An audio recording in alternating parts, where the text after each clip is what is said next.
Miks sa Eesti toitu ei osta? Ostan. Miks sa isa puhkust võtsid? Ei võtnud. Millise kunstniku teos sul kodus on? Ingrid Agur.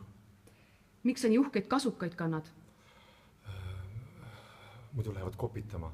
Miks su abikaasa sulle igal õhtul järgi tuleb? Ta ei tule. Goethe või Schiller? Schiller. Sipsik või Harry Potter? Sipsik.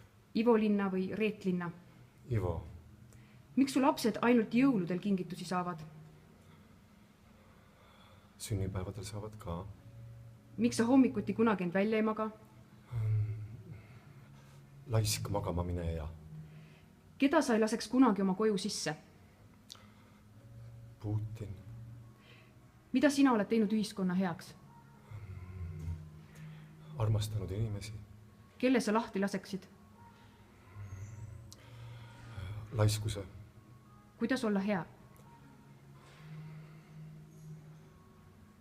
Raske.